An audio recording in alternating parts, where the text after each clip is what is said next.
남한 넘어온 사람들? 어디서? 그러니까 일본 살다 이제 북송타 북한 갔잖아요. 없어. 그때 몇 살이죠? 그때 나이가? 14살. 14살 때 궁금한 게 아니 엄마 아버지는 이제 뭐 아무튼 북한에 안 갔고 그냥 할아버지 할머니 손에 컸으니까 이뻐해서 이제 가게 된 거잖아요. 그렇죠. 근데 보통 이제 그 정도면 그래도 조금 이렇게 엄마 아버지하고 있으려고 그러지 거의 그렇게 떨어지는 사람 거의 많지 않거든요. 일단은 아무리 이뻐해도. 한 살 때 이혼을 하셨고 내가 아버지 혼자니까 할아버지 할머니가 키우셨고 그냥 거의 부모가 할아버지 할머니였어요. 아빠도 그렇구나. 좀 이게 그 정상적인 그런 사회생활을 못 하셨어요.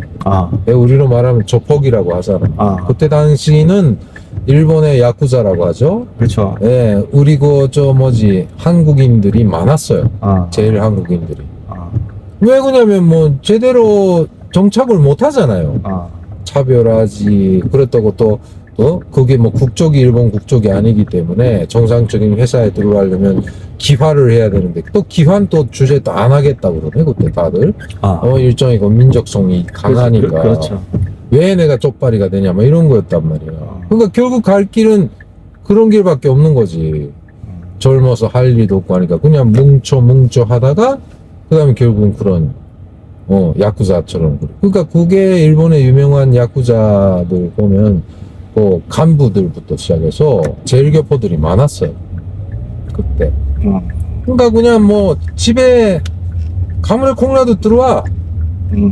어디 가는지 후에 점점 어느 정도 커 보니까 뭐 밤낮 겨둬서 들락거리는 거야. 몰랐지 처음에. 근데 초등학교 들어가서 여름철 같은 데 쑥 갔는데 집에 가니까 수박을 이따만 하고 사난 거야 할머니가. 이거 웬 수박이냐고. 뭐 되게 못 사니까 항상 나는 할머니가 우리 집이 저걸 했어요. 곱창집. 곱창집. 불고기집을 한 거야. 일본에 부자 아닌가요, 그러면? 뭐가 부자예요? 못 사니까 곱창집을 하는 거지. 그런 거 하면 한국 잘 사는 집들 되게 잘. 그때는 일본의 도살장에 가면, 도축장에 가면은 소 내장을 일본에서 다 버릴 때예요. 그래서 일본에서 일본말로 불고기 보고 호르몬이라 그래요. 호르몬이라고 뭐냐면 버리는 것을 보고 일본말로 사투리로 호르몬이라 그래. 그거를 갖다가 불고기를 하는 거야. 그렇게 해서 가게를 내는 거지. 무슨 잘 사는 사람이 그 가게 장사를 왜 해요? 안 하지. 아니, 우리나라에서 이제 만약 그런 장사 한다면 지금하고 다르다고. 괜찮다고 생각해줘. 아니. 그 일단 뭐 찌질이 못 살고 할아버지는 그냥 수익이 없고 밤낮 저촉년에서 돈도 안 되는 일을 하니까 할머니가 생계를 이어가야 되잖아. 그러니까 아침부터 밤까지 우리 집 앞에 가게 이렇게 개조해가지고 거기서 돈 벌고 생계 유지한 거예요. 그 덕에 우리 말하는 대창 이런 거는 그때 원가가 싸니까 그걸 한 거지. 아버지는 뭐 다니셨어요, 그러면? 어디 아버지? 아버지는 이제 이혼해서 같이 우리 집에 있었어요. 있긴 있는데 내 굴잖아요. 가물에 콩나도 들어왔다고 1년에 한 번 들어오고. 그럼 거의 생활력도 가입. 생활력 뭐 직장이라든가 아버지. 이 조폭을 했다는데 무슨 생활력이 뭐가 외제차 타고 다니고 했는데 돈은 없어요. 가끔씩 오다가 그럼 할아버지 따라서 갈 수밖에 없었네 상황이. 그렇지. 근데 그래도 아버지가 마지막에 내가 북송선을 탈 때는 일본인 여성 하나하고 이렇게 재혼을 하셨어요. 그래가지고 그 일본인 여성이 좀 돈이 있는 사람이었나 봐요.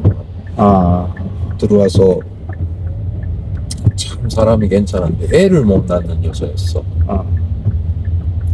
그래 우리 집에 아버지를 만나가지고 했더니 아이고 내가 그때 11살인가 12살 때인가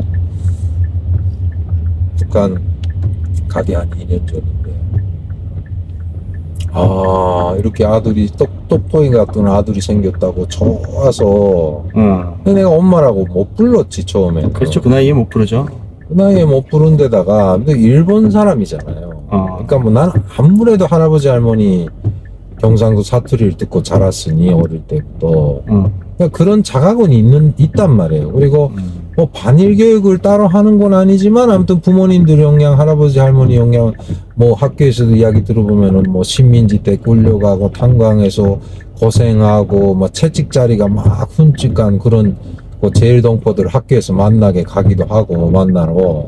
이거 할아버지 이야기 들어보면 뭐 젊을 때 20대 끌려와서 탄광 광산에 가서 고역을 지른 이야기를 듣고 하니까 일본 사람들은 그렇게 감정이 안 좋았어요. 그래서 당연하지. 거기다 뭐 그러니까 그 다음에 뭐 어떤 게 있냐면은 뭐 또 실제 또 광산이나 탄광을 가요. 폐경돼 가지고 있는 거. 거기 가면은 뭐 안에 벽에다가 나는 조선 사람이다. 그땐 조선이라고 그랬잖아요. 옛날에. 그래서 조선이라고 했죠. 조선 사람이다.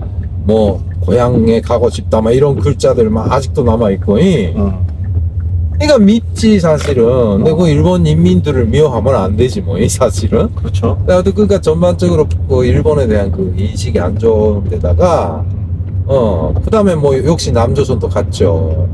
뭐 게레네 뭐네 이러면서 남조선은 사람 못 살 것이다. 북한식 교육이니까. 그렇죠. 근데 우리 사회주의 지상낙원인 북한은 파라다이스네 뭐네 이런 교육을 하는 거야. 실제 가본 사람이 없잖아 북한은. 그러니까 그냥 갖다 붙이기 탓인 거예요. 그러니까 그런 교육을 어려서부터 유치원 때부터 아니 집에서 어느 날 좀 생각을 하는 나이가 뚝 되니까 이방저방 김일성이 사진이 걸려 있으니까 저 사람들 방에 김일성 사진이 자기 친척인 걸 아는 거지. 김일성 사진이 어릴 때부터 걸려 있어가지고 걸려 있었지 집에. 그러니까 이건 누구냐 하니까 그때부터 막 유치원 다니잖아요. 김일성 원스님 뭐 이러면서 배워주잖아요. 그러니까 자연히만 그래가지고 뭐 할아버지나 이런 어른들이 보면 가끔씩 그 저청년에서 그 영화 감상 협회 같은 걸 조직을 해. 북한 기록 영화 김일성이 나오는 뭐 제목이 시리즈인데 계속 나왔어요. 뭐더라? 해외 동포들의 자애로운 어버이 뭐 이런 제목으로 해서 1, 2, 3, 4로 쭉 나가는 거야. 그러니까 북한에 간 제일교포들을 김일성이가 직접 만나서 같이 울고 뭐 거국에서 고생했다는 등 어쨌다는 그다음 뭐 청년 간부 1세 간부들이 그 앞에서 김일성 앞에 막 부둥켜 안고 울고 뭐 이런 거. 그런 걸 보니까 머리가 어떻게 되겠어요 김일성에 대한 환상이. 그럼 딱 아주 존중 그런 사람 많이 생겼겠네요. 뭐 만세 광기적인 거야 광기적인 거. 형님도 그러셨네 그러면? 그러니까 그 어른들이 다 그러니까 영화 보러 가잖아. 스크린에 김일성의 모습이 일어나면 누가 시키지도 않는데 갑자기 기립해가지고 형님도 그러셨네 그래요. 그거 나도 해야지. 마음에 우러나서 했잖아 우러나서. 우러났지. 그러겠네 분위기가. 처음엔 못 모르고 했다가 좀 나이 들면서 우러났죠 그러면. 우러나요 자연적으로 생각. 그러니까 우리 그 교회 이단교회 다니면 그런 거 있잖아요. 그거나 똑같은 거예요. 그렇죠. 뭐 살아있는 사람 보고도 막 이렇게 그 예수님이다 뭐 재림이다 뭐 이러면서 믿잖아요. 그 교회 다니는 믿죠. 똑같은 거야 똑같은 거. 그 어느 날 뭐 제가 뭐 그런 식의 어린 시절이 쭉 흘러갔는데, 그러니까 가정적으로도 안정이 안 돼 있고, 물론 할아버지 할머니가 뭐 부모 역할 잘 해주셨죠. 근데 찌질이 못 살았어. 아유 불안 어렵게 살았네요. 왜냐면 부모 엄마 아빠가 이혼했으면 엄청 힘들거든요. 형님은 그 사이에서. 우리나라도 그래요. 그렇게 이혼한 가정은 힘들어요. 아니 굶진 않았는데 그때 당시 기준으로 보면 일단 애들이 기준이 잘 사는지 못 사는지 기준이 뭐냐면 용돈이었단 말이에요. 그렇죠. 뭐 나는 뭐 용돈 얼마밖에 없는데 뭐 다른 잘 사는 집 애들은 딱 그 표가 나요. 뭐 옷 입고 뭐 이런 거는 뭐 다 똑같은 옷인데, 하여튼 그래갖고 그런 어린 시절 쭉 지나다가 결국은 초등학교 4학년 때인가 5학년 때인가 그 할아버지가 출세를 하게 돼요. 저청년. 출세를. 원래는 시위원장이었는데 이게 그러니까 도로 올라가는 거죠. 엄청 좋았겠네요. 그러니까 뭐가 좋아요? 뭐지? 도배라는 것이 현 소재지인데 우리는 이쪽 다른 그 현에 있는 도에 속한, 예를 들면 이게 경기도 있던 게 서울로 올라간 거야. 그러니까 우리가 다 이사를 갈 여력은 안 돼요. 뭐 저청년이라는 게 출세한다고 해서 뭐 월급이 월급도 안 주는데요. 그게 다 사명감 갖고 하지. 할아버지도 일단 뭐 간단히 말하면은 뭐 옛날 오래전부터 식민지 때부터 해방도 광복전부터 우리 조선 사람들 제일교포들 모아가지고 토목공사를 했었단 말이에요.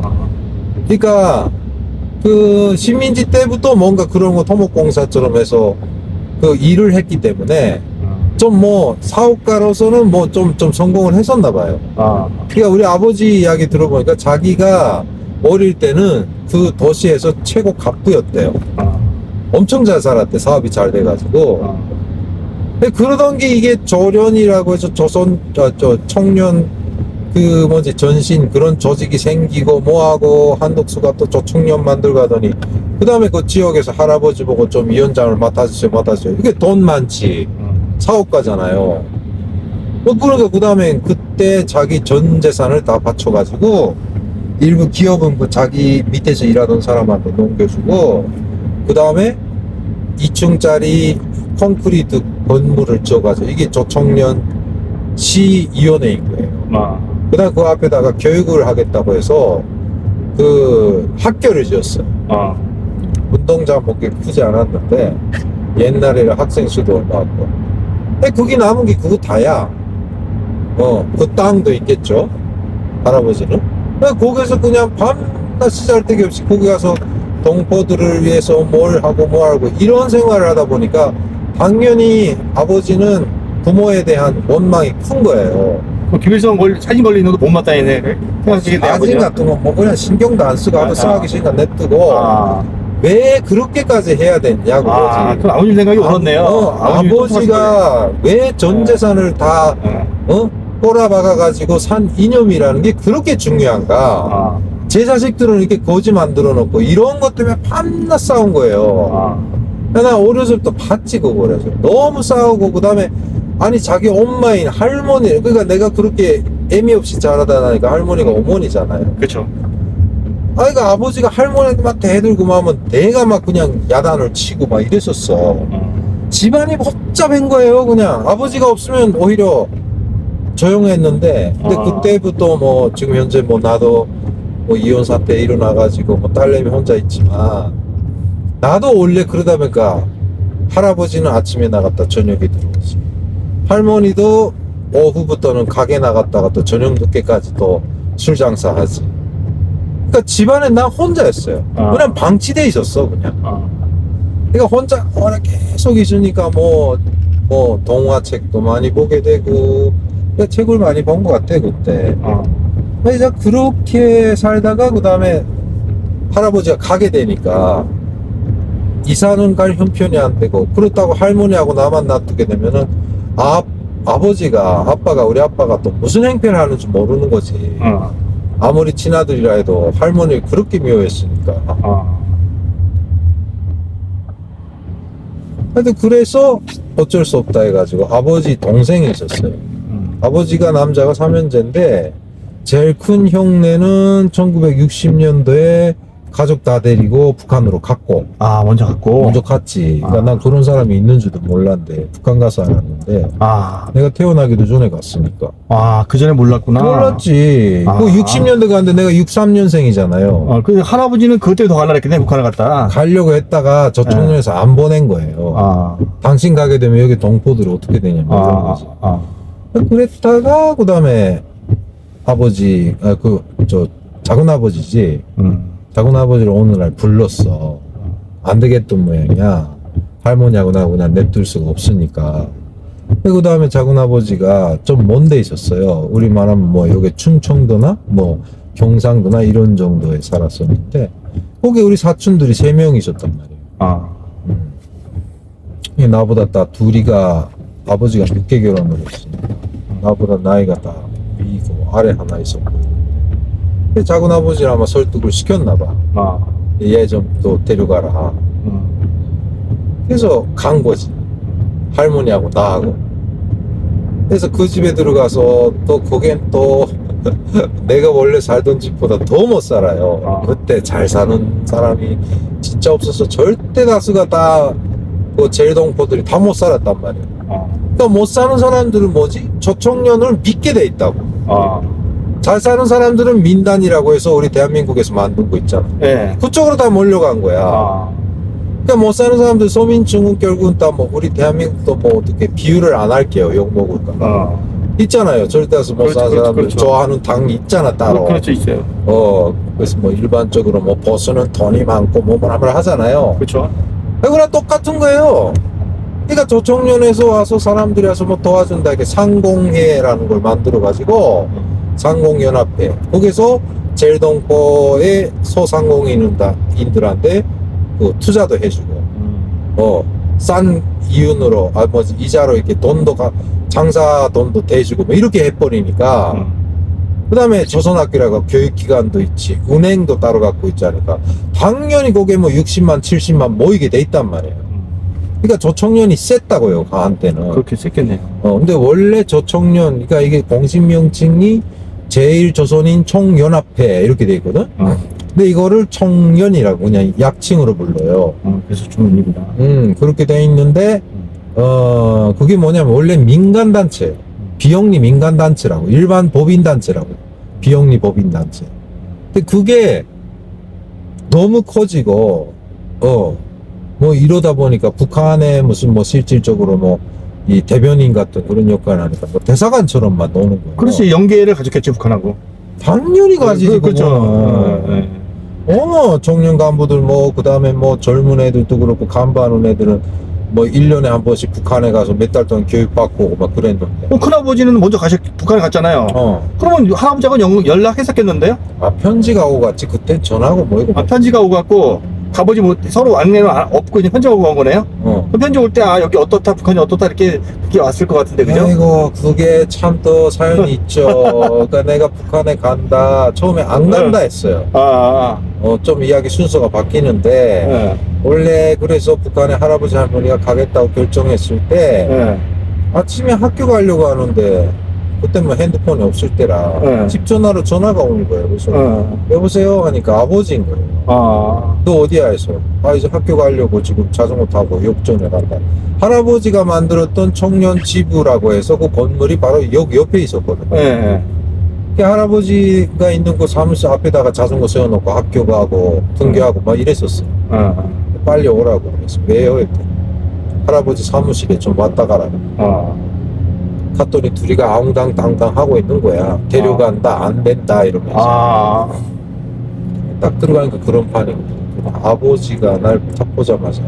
그때는 아버지도 그 아무래도 여자가 생기고, 일단 와이프라고 생기고 집에서 같이 살기 시작하니까 안착이 된 거지. 몰아치고, 뭐 예전처럼 막 나이도 좀 들었고, 그때는. 40대였나? 너 어떡할래? 뭐가요? 북한 갈래? 안 갈래? 당연히 아버지는데 안 가지. 왜 그래? 그때는 일본인 여성이 엄마로 들어왔잖아요. 근데 그 사람이 돈이 좀 있었으니까 우리 생활이 윤택해진 거야. 외제차 타고 다니죠. 쉐보레 카마로. 엄마가 이 땀에 이게 이 손가락에 그냥 뭐 루비네 뭐네 이런 뭐 가락지들 뭐 이게 반지들이 까뜩하고 막. 형님이 아버님 닮아서 이렇게 아버님이 인기가 좋았나 보다, 여자들한테. 잘생겼어요. 그러니까 형님이 아버지 닮아서 인기가 좋아서 나보다도 잘생겼어. 여자들 갖다가 이렇게 일본에 사귀죠. 일본에 있는 친척분들이 아직도 그래요. 너도 잘생겼다고 하는데 너네 아버지는 발가락이 진짜 배우처럼 생겼어요. 그러니까 그런 여자 얻었지 또. 그래요. 아주. 하여튼 그런 여자가 아니라 좋은 분이셨어요. 일본 여자인데도. 근데 아무튼 그렇게 만나서 뭐 경주마 있잖아요. 경마. 경주하는 말도 9필 갖고 계셨고 그때 당시. 부자네요. 완전 부자였지. 알부자였지 뭐. 하고 다음 뭐 우리 집 자기네가 집이 있으니까 새 집에 가서 하는데 할아버지가 말을 들어야지. 죽어도 이사 안 간대. 그래서 뭐 그 다음에 그렇다고 남한에서 따로 살자니까 또 날 또 놓질 못하겠다고. 할아버지가 절대로 난 안 된다, 못 데려간다. 그러니까 뭐 할아버지는 나 북한에 끌고 갈 생각을 이미 전부터 하고 있은 거예요. 그러네요. 뭐 제일 예뻐했으니까 손주들 몇십 명 되는 데서. 이렇게 됐다가 그 다음에 안 가겠다 했지. 사실 생활이 윤택해졌지. 안 가겠다고. 예전에 할머니가 학교 갈 때마다 도시락을 싸고 하루는 급식 주고 하루는 도시락 싸가는데 도시락 할머니가 싸주는 거 뭐 김치에 감자볶음 뭐 이런 식이잖아요. 다른 애들은 아무래도 엄마 아빠들이 다 젊으니까 지금 뭐 우리 그 한국식이지 뭐 무슨 윈너 소세지네 뭐 햄이네 뭐 그다음 무슨 뭐 오므라이스 사고 막 이랬단 말이야. 그러니까 나는 그때 알잖아요. 도시락이 나는 늙은이가 싸준 거 저쪽엔 젊은 사람이 싸주니까 틀리죠. 틀리잖아. 옛날하고 네, 네. 현대잖아요. 그렇죠. 그러니까 그게 되게 부끄러웠단 말이야. 아, 하여튼 그런 어린 시절이었는데 그래서 안 간다 그랬어요. 그러니까 할아버지가 그때는 뭐 어쩔 수 없